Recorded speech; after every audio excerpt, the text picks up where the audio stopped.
Gloire au Très-Haut qui nous donne encore de vivre cette semaine. Avec vous, nous partageons des instants de joie et de gaieté au cours de cette émission porteuse de vie. Shalom à tous et à toutes. Et bienvenue, nous sommes avec Maman Gla. Shalom Maman Gla. Shalom Daniel. Comment ça va? Ça va très bien. Les choses se déroulent bien cette semaine. Oui, par la grâce de Dieu. C'est le même Dieu, sa fidélité durera toujours. Amen. Ok, merci Maman Gla qui nous a donné ces nouvelles. Alors, sans plus attendre, nous allons ouvrir cette émission avec la première rubrique, l'introïta.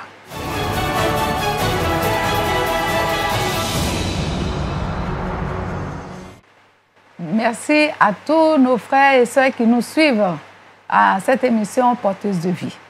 Et comme vous le savez, quand nous nous retrouvons à Porteuse de vie, c'est pour parler de couple, de foyer, de famille, parents, enfants. Aujourd'hui, nous allons encore parler de nos enfants. Nous avons appris comment les aimer.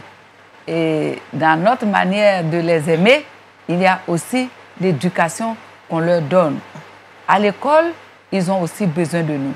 Et c'est pourquoi le thème que nous proposons aujourd'hui, c'est l'encadrement scolaire des enfants. Merci Maman Gla. L'encadrement scolaire des enfants, c'est le thème de notre émission aujourd'hui. Maman Gla, ce n'est pas toujours facile, parce que Maman Gla elle-même est dans l'enseignement. Et ce n'est pas toujours facile. C'est vrai, je suis de l'éducation nationale, c'est pour ça que ce sujet vient à point nommé. Ce n'est pas chose facile, hein, vous qui voyez, vous qui côtoyez les parents, les enseignants, les enfants. Oui, et vraiment aujourd'hui, la question de l'encadrement des enfants au niveau familial est une préoccupation majeure. Les enfants sont nombreux dans les classes. Les enfants entrent jeunes à l'école. Or, la tendance pour beaucoup de familles, c'est de considérer que l'école s'occupe des enfants. C'est ça. Et donc, de croiser les bras, alors que les parents, la famille a un rôle très important à jouer dans l'encadrement de l'enfant pour sa réussite scolaire. D'accord, c'est de ça qu'il va s'agir. Aujourd'hui, justement, Maman Gla, nous avons avec nous deux invités. Nous avons Maman Kwasi Rahab, c'est ça, hein? Oui. Shalom. Shalom. Vous êtes missionnaire? Oui, je suis missionnaire avec la mission missionnaire interafricaine AMI. Oui. Et vous intéressez aussi aux enfants, à leur éducation? Bien sûr, bien sûr. Et c'est facile, bien, par la grâce de Dieu, on pourra dire des choses, c'est pas des fois, c'est pas facile, hein? Parce que les enfants de Dieu ne sont pas encore à notre temps. C'est ça, c'est ça. Ils sont tellement éveillés, il y a beaucoup de choses, ils apprennent beaucoup de choses autour d'eux, donc beaucoup de questions. C'est ça. Auxquelles nous-mêmes, on a besoin souvent de faire un peu de recherche, bien de prier Dieu, comment répondre à ces questions. Ah oui, hein? Ah, oui. D'accord. En tout cas, merci d'avoir accepté notre invitation. Nous avons avec nous le docteur Kofi Victorien, qui, lui, on pourrait être un habitué de ce plateau, n'est-ce pas, docteur? Oui, avec Maman Gla. C'est ça. Et c'est une belle occasion pour nous aujourd'hui de parler encore de nos enfants. Alors, vous êtes dans l'enseignement, vous côtoyez les enfants aussi parfois? Alors, j'ai été responsable d'un mouvement des hommes au niveau national de notre église. CMA? Oui, l'église CMA. Et quand nous, des hommes, nous nous retrouvons, nous parlons également de l'éducation de nos enfants. Est-ce que les hommes... Ah bon, c'est rare d'entendre cela. Hein? Bien sûr, ça existe. On se dit que les hommes, ils parlent plutôt des projets. Des projets. Mais... Ah oui, mais nous parlons beaucoup de foyers. Oui, d'accord. Parce que pour que le projet puisse réussir, il faut que ce soit stable à la maison. Ah, d'accord. À la maison, donc il y a la maman, mais il y a aussi les enfants. Ah, mais là, ça nous fait plaisir. Hein?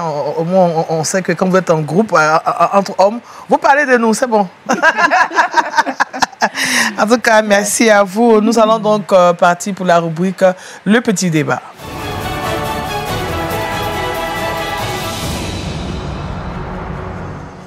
Alors, comme Maman Gla l'a dit tout à l'heure, nous nous intéressons aujourd'hui à l'encadrement scolaire des enfants. Alors, Maman Gla, on pourrait tout de suite dire comment encadrer nos enfants en période scolaire. Qu'est-ce qu'on peut dire déjà comme... donner comme piste? Alors, la première des choses, c'est ce que je mentionnais déjà, c'est que les parents, en tout cas la famille, sachent qu'elle a une très très grande place dans l'encadrement scolaire de l'enfant. C'est vrai qu'ils vont prendre la décision de l'inscrire, ils vont si l'enfant est au privé, ils vont payer la scolarité, ils vont même pouvoir acheter les livres et tout, mais ça ne s'arrête pas là. Oui. L'enfant va à l'école, s'il est au primaire, il est encadré par des maîtresses, des maîtres, au collège avec des professeurs qui sont des professionnels du métier d'éducation. Mais c'est la famille qui confie l'enfant à l'école. Donc la famille doit suivre ce que l'enfant fait quand il revient de l'école et l'encourager même aussi à continuer d'aller à l'école. Merci maman Gla, la maman Akwasi. Selon vous, comment est-ce qu'on pourrait accompagner nos enfants? Oui, surtout sachant que Dieu, quand on regarde un peu dans la parole de Dieu, Abraham, Dieu a dit, il avait choisi parce qu'il sait qu'il va entraîner ou bien inculquer ses enfants la connaissance de la volonté de Dieu, de la justice, de la droiture. Ça veut dire que Dieu a une confiance en nous les parents. C'est pour cela qu'il nous a donné ses enfants, parce qu'il sait qu'on a la capacité de les élever pour connaître sa volonté et pour mener une vie de justice, de droiture. Donc c'est une responsabilité, comme la maman Grave vient de dire. Donc c'est une responsabilité que Dieu nous a confiée et on ne doit pas vraiment échouer là. On doit tout faire pour réussir. On doit tout faire pour réussir, pour que ces enfants parviennent à satisfaire le désir du Créateur. C'est ça. Qui nous a donné. Donc on doit le faire aussi par la parole de Dieu. Par la parole de Dieu, par la prière et même les suivre dans leur éducation, les études, s'intéresser à tout ce qu'ils font, etc. Pas juste les livrer aux maîtres de l'école, mais nous avons le responsabilité de pouvoir comment, qu'est-ce qu'ils ont appris, est-ce qu'ils ont assimilé, est-ce qu'ils ont compris, ou est-ce qu'ils n'ont pas compris, etc. Et puis, voilà. D'accord. Merci, maman Kwasi. Alors, docteur, je pense que maman Kwasi a relevé quelque chose. Nous, Dieu nous a confié ses enfants. Nous devons vraiment veiller à ce qu'ils puissent atteindre l'objectif pour lequel ils sont là. Tout à fait. Je voudrais rejoindre effectivement les deux mamans qui viennent de le dire, la part des parents. Et il y a deux éléments qui, pour moi, sont fondamentaux. Premièrement, un cadre de vie propice à étudier. Et donc, s'il y a un événement entre les parents, cela forcément va affecter le résultat des enfants. La deuxième chose, la motivation. Pour pouvoir faire une chose et réussir, il faut avoir une bonne motivation. Et ce travail, ce sont les parents qui doivent l'apporter.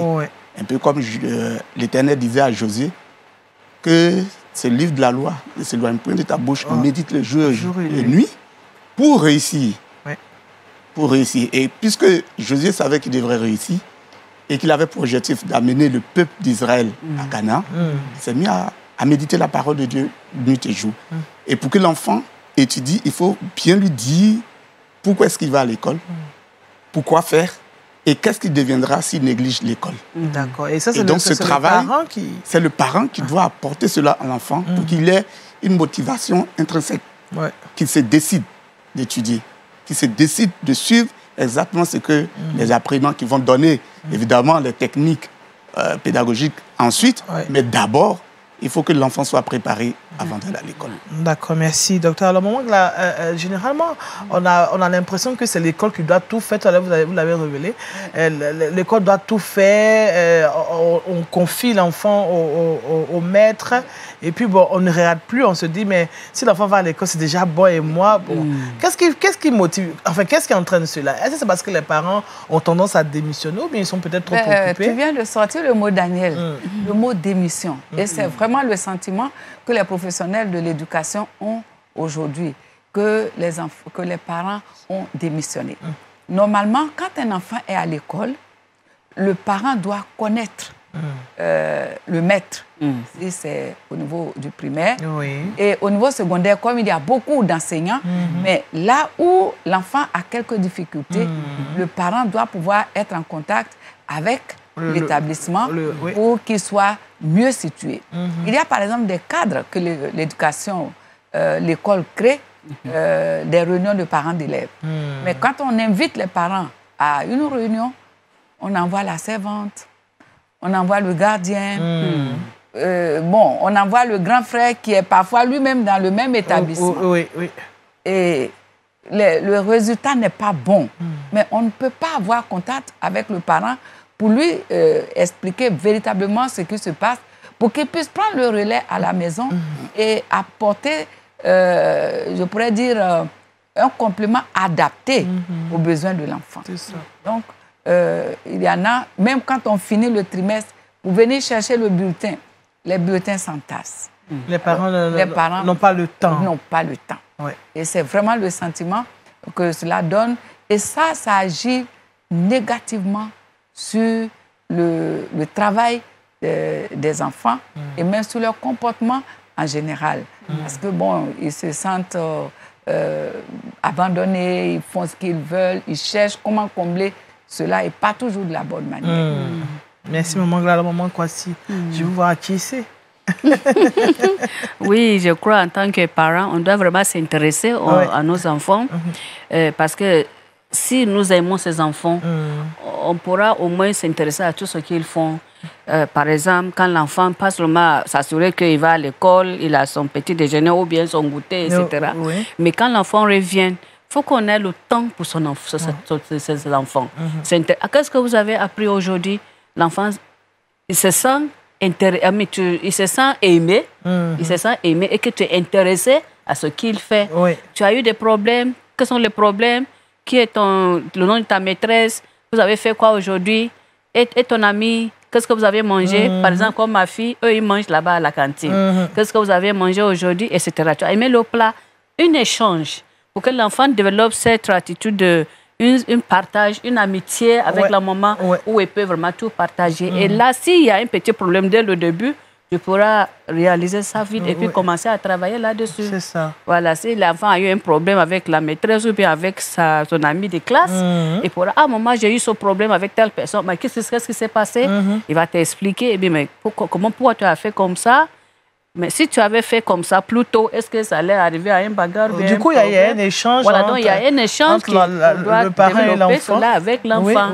Voilà, et ça ferait que l'enfant va trouver très facile. Toutefois, où il y a un petit problème, maman, j'ai eu tel problème à l'école aujourd'hui. Donc, tu vois, tu peux facilement suivre. Et avec la parole de Dieu, selon son comportement, qu'est-ce que Dieu a dit? Et tu ramènes l'enfant selon la parole de Dieu. Voilà ce que Dieu nous a dit. Par rapport à telle attitude ou tel comportement. Et cela va aider l'enfant. Donc ça, là, Dieu... Ok, voilà, c'est comme ça, Dieu veut. Là, j'ai bien fait. Est-ce que Dieu est content? Non. Ou bien oui. Maintenant, par rapport à ça, on amène l'enfant à réaliser et à prier Dieu pour demander pardon et demander la grâce de ne pas soit réagir négativement prochainement. Voilà. Ok, donc l'enfant aussi doit se rendre compte qu'il y a un Dieu qui le suit. Le Dieu ne suit pas seulement papa et maman, mais lui aussi il est concerné par Dieu. Docteur. Tout à fait. L'enfant doit savoir que il est aimé par Dieu. Oui. Et qu'en revanche, il doit aimer Dieu. Et permettez-moi de revenir un tout petit peu sur ce que les mamans avaient dit par rapport au travail des parents. Et là, je voudrais plaider auprès des hommes. Parce que les hommes, pour la plupart, ont totalement, pas tous, mais la plupart ont démissionné. Et cette semaine, une de nos nièces a demandé à son père de l'accompagner dans une activité. Et quand elle a laissé son papa, quand son papa s'est couché, elle a écrit un petit mot, elle allait coller aux cheveux de son lit. Ne m'oublie pas. Parce que je voudrais demander aux hommes de ne pas oublier les enfants. Parce que nous avons un rôle à jouer auprès de nos mamans pour les aider à d'abord connaître Dieu. Parce que la Bible dit prospère comme prospère l'état de ton âme. Et cela commence par enseigner les enfants qui est Dieu. D'abord, la relation père et fils. Il faut montrer à l'enfant que le Père qui est Dieu aime les enfants. Et ça commence par toi. Montre cet amour à ton enfant pour que l'enfant comprenne que effectivement le Père qui est Dieu aime effectivement les êtres humains. C'est ça. Et pour ça, il faut que les hommes s'impliquent dans l'éducation des enfants, y compris l'encadrement à l'école. Merci, docteur. Alors, il y a un phénomène enfin, je ne pourrais pas dire, je pourrais le dire, c'est sûr. On entend souvent le maître de maison, le répétiteur, en plus de ce que l'enfant fait à l'école. On a encore, le parent va prendre une autre personne, une tierce personne qui vient pour apporter encore son expertise à l'enfant. Est-ce que cela à quoi ça sert réellement? Maman Gla. Ok. Alors, c'est utile. C'est utile, ok. Mais c'est dangereux en même temps. Si les choses ne se font pas comme il convient. D'accord. Et c'est pour quand nous parlons de lien avec l'école, même le répétiteur qui doit pouvoir accompagner ne doit pas être quelqu'un qui est totalement étranger, n'est-ce pas, à ce milieu scolaire. Parce que s'il y a deux langages, on dit quelque chose. Et parfois même, les répétiteurs viennent, c'est comme s'ils enseignent même autre chose. Oui. Alors que c'est une manière d'aider l'enfant à mieux comprendre ce qu'il n'a pas comme bien le terme dit répétiteur. Donc, il vient répéter ce qui a été dit à l'école. Souvent, c'est d'autres enseignements qui se mettent en place. Et parfois, ça peut même perdre l'enfant. Et le répétiteur, je crois, ce phénomène se développe justement parce que les parents eux-mêmes ne sont pas là pour ce travail d'encadrement, prendre un peu le cahier, regarder ce que l'enfant a fait, vérifier s'il a bien appris la leçon. Bon, ça se comprend à cause des responsabilités qu'ils ont. Alors, c'est quelqu'un qui vient suppléer, mais même là, ce que le répétiteur fait, le parent ne doit pas se contenter simplement de régler la note parce que mensuellement, à la fin du mois, mais il faut aussi suivre aussi le répétiteur. Oui, c'est ça. Merci, Maman Gla. Docteur, vous voudriez ajouter? Oui, je voudrais dire qu'ils sont là pour aider. Et par moments, ils peuvent aider à compenser les lacunes quand c'est décelé. Donc, le parent doit pouvoir suivre pour savoir dans quelle matière j'ai besoin d'un enseignant pour mon enfant. De sorte qu'on n'amène pas l'enfant à être épuisé à force de lui envoyer toutes les matières comme si c'était la classe, et ça va encore épuiser l'enfant. Mais ils peuvent aider lorsque l'enfant est malade en cours d'année et qu'il prend des retards.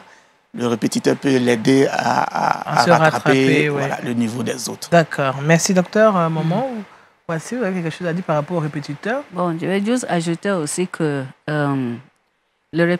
prendre un maître de répétiteur est important, ou bien c'est bon. Dans le cas où les deux parents, peut-être, ils travaillent, ils n'ont pas le temps vraiment de veiller sur l'enfant, son éducation.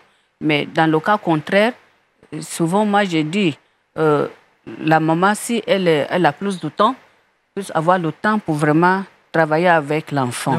Sauf dans le cas où les deux travaillent et ils n'ont pas ce temps. Et comme la maman a dit, on ne doit pas prendre un étranger.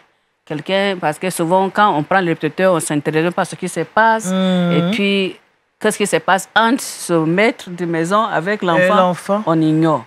Et souvent, on voit certains incidents qui ont eu lieu, soit la personne a violé l'enfant, et des choses comme ça qui s'est passé. Parce qu'on n'a pas on a juste comme abandonné l'enfant dans les mains du répétiteur. Et ou bien souvent, ils font ça à la patame ou bien quelque part. Entre eux, il n'y a pas quelqu'un qui surveille un peu ce qui se passe entre eux. Je pense qu'on doit un peu faire attention à cela. Voilà, parce que je crois que Dieu aussi même s'intéresse à ce que cela se fait. Parce que quand on regarde dans Deutéronome 6, verset 7, il a dit de répéter, de lire ces choses, de le redire à l'enfant, à la maison, sur la route, quand on se lève. Donc, je vois que même Dieu, il s'intéresse à ce que nous répétons ces choses à nos enfants, soit la parole de Dieu ou bien l'éducation, les métiers, etc. Et là où l'enfant a des lacunes, bon, ça dépend de quel niveau d'école l'enfant est. Au primaire, souvent, un maître peut gérer tout ça. Mais quand au collège ou quoi, si on veut faire tout, ça va vraiment fatiguer l'enfant. Mais comme l'a dit le docteur, comme il a dit. Il faut savoir. Voilà, il faut connaître où est son point faible, dans quel métier. Et par rapport à cela, on cherche. Et puis aussi, échange avec le maître, ses enseignants. Voilà, ça va nous aider. Ça va nous aider. D'accord. Merci, Maman Gla. Vous avez ajouté quelque chose? Ou bien? Oui, je voudrais ajouter qu'en pensant aux parents qui n'ont pas été eux-mêmes à l'école, ils ne savent pas lire, ils ne savent pas écrire, mais cela n'exclut pas leurs responsabilités. D'abord, même surtout quand les enfants sont encore dans les petites classes, le fait d'être assis là, de lui donner l'occasion qu'on s'intéresse à ce qu'il est en train de faire, bon, l'enfant peut déjà seul comprendre qu'il doit travailler. C'est ça. Et, maintenant, s'il arrive à un niveau où vraiment on n'a pas les moyens, bon, c'est ainsi qu'interviennent les répétiteurs. Mais même quand le répétiteur intervient, le parent doit pouvoir suivre, comme disait Mme Kwasi, ce qui se passe avec l'enfant. D'accord. Et le cadre même environnemental au niveau de la maison, mettre l'enfant en confiance, l'encourager, tout ça, ça fait partie des responsabilités des parents pour que ces enfants se sentent suffisamment entourés et donner le meilleur d'eux-mêmes à l'école. D'accord. Merci vraiment pour vos réactions. Nous allons continuer. Nous avons posé la question à nos internautes. Voici donc la rubrique réaction de l'internaute. Alors, à cette rubrique, nous avons un petit courrier qui nous est donné par Marie-Jeanne. Je vais lire. Je suis Marie-Jeanne, j'ai 3 enfants, 2 garçons et une fille. Dans l'encadrement des enfants, mon mari paraît plus dur avec les garçons que la fille, au point où leurs résultats scolaires sont meilleurs que leurs sœurs. Quand je m'en plains, il trouve que j'exagère. Comment faire? Ah, le père pourrait s'intéresser à ces garçons. Enfin, elle est beaucoup plus dure avec les garçons que... Alors, comment aider Marie-Jeanne qui est un peu confuse quand même? D'accord. Effectivement, vous savez, ce problème a toujours existé où le garçon, bon, on a tendance à lui donner plus de chances par rapport à la fille. Et aujourd'hui, en tout cas, je peux le dire ici, la tendance... les jeunes filles, ça monte très fort. À un moment, on déplorait le fait que la scolarisation des filles était mise à mal. Il y a beaucoup d'efforts qui sont faits et les résultats des filles montent. Mais au niveau familial, il ne faudrait pas que les parents fassent une différence entre les garçons et les filles pour leur donner les mêmes chances. Parfois, le danger aussi qu'on constate, les parents, quand surtout ils sont eux-mêmes de l'éducation nationale, ils sont parfois trop durs avec les enfants. Et donc, au lieu de leur faire du bien, cette attitude peut même traumatiser l'enfant. C'est ça, c'est ça. C'est pour ça qu'ils préfèrent se faire suppléer par un répétiteur.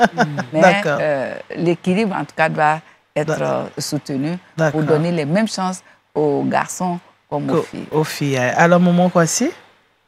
Oui, ce qu'elle a dit là, je crois, c'est ça qu'il faut. Il ne faut pas faire la différence entre les enfants. Je me rappelais quand maman parlait de Joseph avec son père. Il a fait la différence entre Joseph et avec ses grands frères.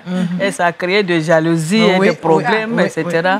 Même que bon Dieu, dans sa grâce, ça a concouru au bien de Joseph, mais on ne doit pas, souvent on fait cette distinction entre les enfants. Non, mais on doit donner les mêmes chances à tous, parce qu'on ne sait pas ce que le plan de Dieu pour chaque enfant. Voilà, on ne connaît pas. D'accord. Donc le père doit être dur en même temps avec la fille que les garçons. Oui. Alors, j'ai voulu, pardon, juste ajouter, souvent les enfants, on les laisse souvent devant la télé trop. On les laisse devant la télé et ça fait que moi, souvent, je dis à mes filles, je dis, vous commencez dès le début de l'année à étudier. Donc, à partir de 19h, on finit à manger aux études. Tout de suite? Oui, depuis le début de l'année. Elle a dit Haya, donc oui, tout de suite. Donc là, tout le monde a développé cela. Et on fait tout pour que la télé est éteinte. Il n'y a pas de télé à partir de ce moment. Et même dans la semaine, il y avait le film Les Mains en eau. Les Mains en eau que j'avais regardé. Sa maman, la maman n'était pas lettrée.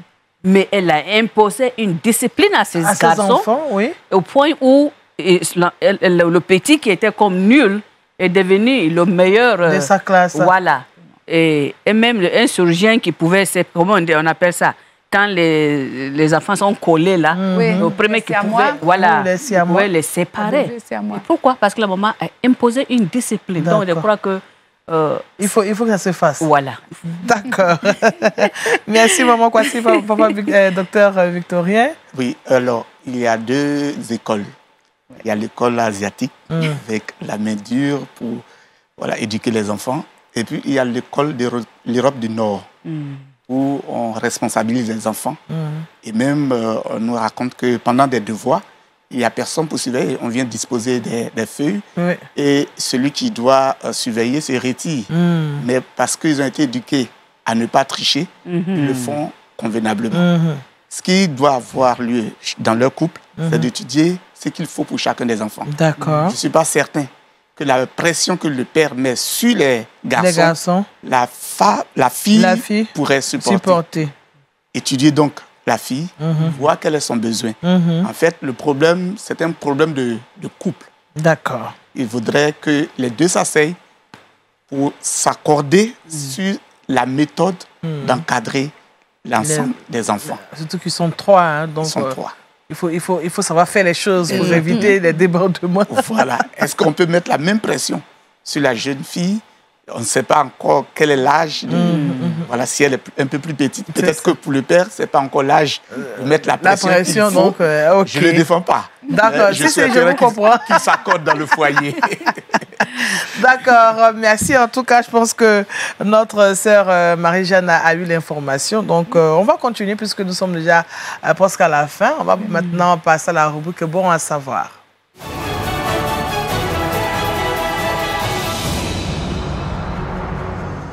Mangla, notre thème aujourd'hui, c'est l'encadrement des enfants en période scolaire. Qu'est-ce qu'on doit savoir pour terminer? Alors, nous avons encouragé les parents à ne pas se défaire de cette responsabilité qui leur incombe. Même s'ils ne sont pas spécialistes de l'éducation, mais qu'ils doivent poursuivre à la maison, suivre ce que les enfants font. Il y a une question de discipline, à quelle heure il doit travailler, à quelle heure il doit s'arrêter. Et s'il a des difficultés, qu'est-ce qu'il faut faire? Donc, se mettre en contact avec l'école. La Bible dit d'instruire l'enfant pendant qu'il est encore jeune. Et tout ce qu'on lui apprend pour que plus tard, cela puisse justement l'aider dans sa marche. Et avec Dieu et dans la société. Et l'entourer dans son cursus scolaire fait partie justement de ces choses que Dieu veut qu'on enseigne à nos enfants, qui travaillent et qui sachent que la réussite est au bout du travail. Merci, Maman Gla. Alors, il serait bon pour nous de confier nos enfants, aussi les familles au Seigneur. Nous allons demander au docteur Kofi Victorien de prier avant de nous séparer. Merci. Nous allons prier le Seigneur. Notre Dieu, notre Père, nous bénissons ton nom et nous te rendons toute la gloire de ce que tu nous as confié cette responsabilité qui est l'encadrement de nos enfants. Mais notre joie, c'est que lorsque tu nous envoies en mission, tu nous équipes. Et donc, nous avons cette certitude, Seigneur notre Dieu, que tu nous as donné cette sagesse. Que ton esprit, donc, habite chacun de nous, afin que nous puissions, Seigneur notre Dieu, oh Seigneur, faire face à nos responsabilités dans nos foyers. Nous te prions pour l'harmonie, éternelle notre Dieu, dans les couples, Seigneur notre Dieu, afin que ensemble, monsieur et madame, l'époux et l'épouse s'accordent pour pouvoir éduquer les enfants, les encadrer. Nous voudrons te prier, éternel notre Dieu, de donner le temps nécessaire aux parents afin de prendre soin de leurs enfants. Nous voulons te confier les enfants afin qu'ils aient un esprit d'écoute, de soumission à leurs parents, afin qu'ils suivent les consignes. Notre Dieu, c'est bientôt les examens. Nous voulons te confier, éternel notre Dieu, l'école, afin que, éternel notre Dieu, tu conduises ces examens et que les enfants réussissent. Dans le nom de Jésus, nous t'avons prié. Amen.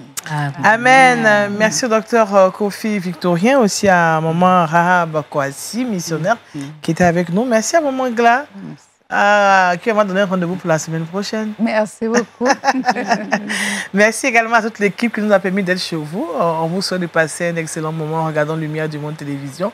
Surtout, prenons soin de nos enfants, car c'est à nous que Dieu a confié ses enfants. Donc, mettons tout en œuvre pour que nos enfants soient bien encadrés en période scolaire. Portez-vous bien et à bientôt. Au revoir.